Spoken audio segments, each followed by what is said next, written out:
Hey guys, welcome to the channel. It's Jack with Stronghold Strength and Conditioning. And today, we're going over 3 more ways that you can decrease your inflammation naturally. But before we get into it, make sure you take a moment and hit that subscribe button so that you don't miss out on future content like this. Every Thursday, I'm putting out videos on resolving aches and pains, preventing injury, and overall optimizing your performance. Pretty cool, huh? So jump on it. Ready? Let's get into it.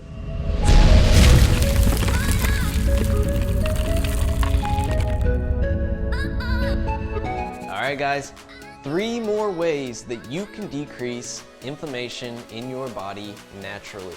Now last week I had put a video up that was 20 ways that you could decrease inflammation naturally in your body. And I will put that link right up here somewhere and you can check that out. But that video was specifically focused on nutritional component of decreasing inflammation in your body. So anti-inflammatory foods versus foods that create inflammation response in our body, and a main focus on that. This week, my 3 different ways are of a slightly different variety. And the idea for this video actually comes from an article that was recently published by the Washington Post that was sent to me. It just so happened to be the same week that I put out something on chronic inflammation as well. And that was our main focus, was chronic inflammation, but just inflammation in general overall is what we're looking at. And in that article, it actually lists exercise as the #1 way to decrease inflammation in the body. And I personally believe this is actually a bit misguided of a claim. And it might be just the individual who was writing the article an error on their part, or simply a misunderstanding of it all put together. But nutrition is going to be your first line of defense when it comes to inflammation and decreasing inflammation in the body. I just want to put that out there. That is first and foremost. And the reason being, it's just like anything else that you've heard said. Abs are made in the kitchen, or you can't out-exercise a bad diet, something like that. It's very similar in that same saying, whereas food is an internal signal to our body. So the way that we're eating, the foods that are entering our body are determining our microbiome, our gut biome, which is said to be a pretty big part of inflammation in our body overall. Our gut health has a lot to do with our overall health. And what we're putting in largely affects that. So the food is a signal that actually causes our bodies to respond, whether it be inflammatory or anti-inflammatory, and that is something that would be hard to actually out-exercise. And our very first one for today is exercise. I'm going to say that that is a possibility, but I want to explain why exercise and physical activity actually play a role in anti-inflammatory response in our bodies. And the main reason why is the fact that our cardiovascular system is very closely related to our lymphatic system. And the article references the actual study that they're referring to in the article is based on 75-year-old athletes versus non-athletes and the inflammation response in their bodies. And they found that the 75-year-old athletes had similar to a 25-year-old in their inflammatory response overall. So definitely a pretty significant, important statement there to be able to be said.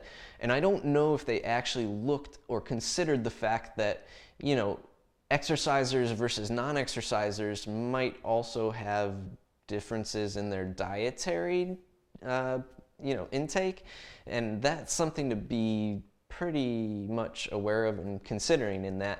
So that's just kind of a side note. But the fact that our cardiovascular exercisers that they tested had a lower inflammatory response. And that is because the cardiovascular system and our lymphatic system are pretty much intertwined with one another and work directly together. No system in our body works completely alone at all. So that is not a huge surprise. But if you didn't know that, it might be information that helps you want to exercise a little bit more.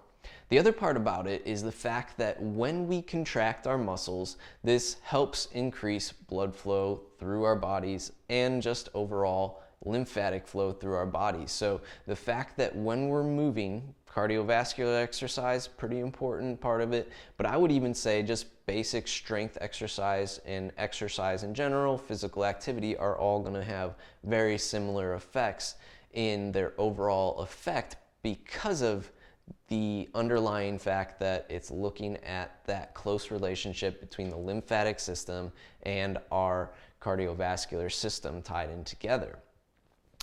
Number two, way number two here, aside from physical activity and exercise, diaphragmatic breathing. And this is another part that overlaps here. So our respiratory system, believe it or not, closely related to our cardiovascular system as well as our lymphatic system.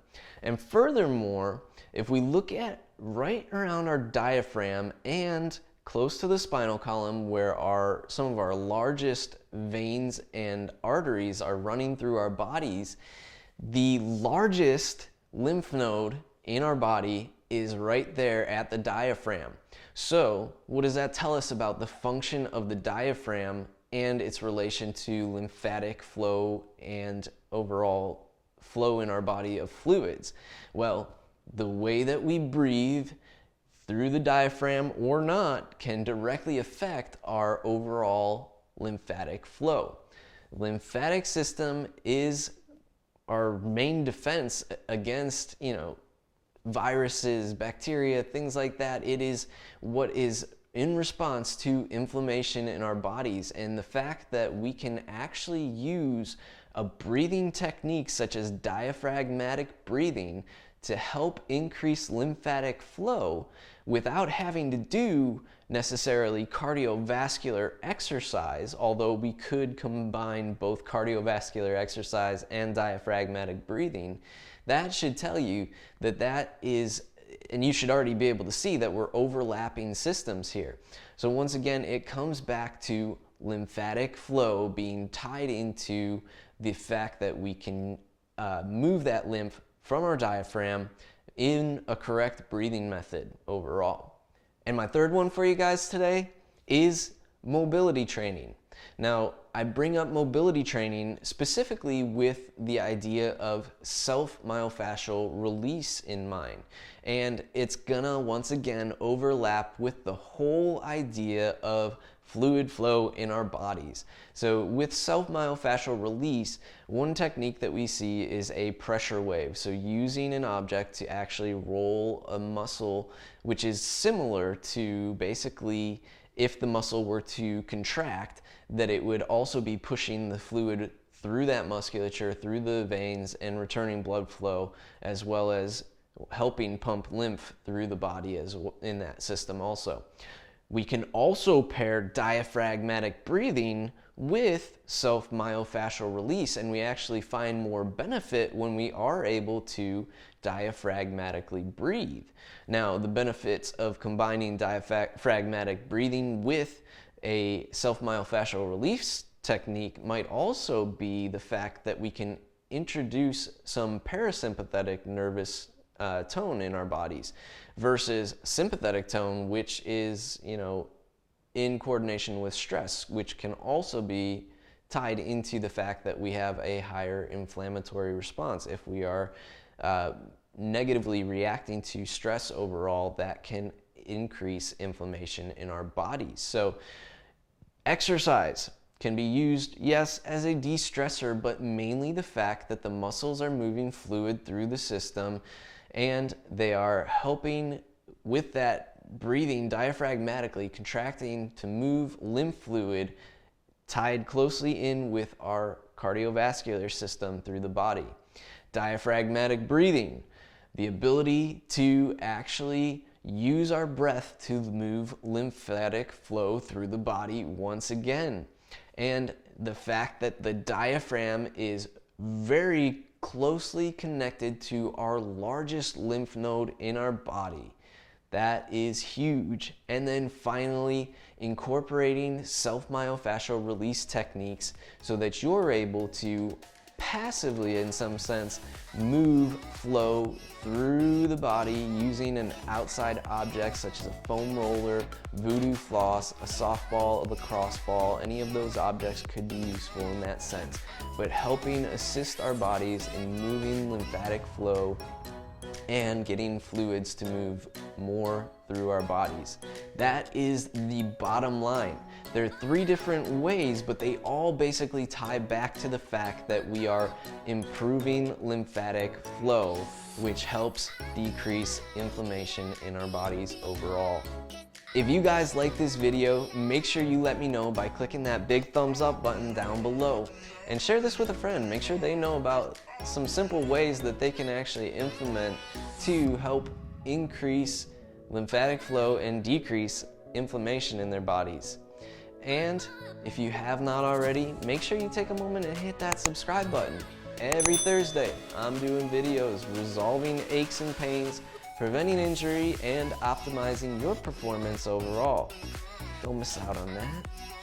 Lastly, if you guys need something specifically tailored to you, make sure you take a moment to stop by the website and fill out the coaching application.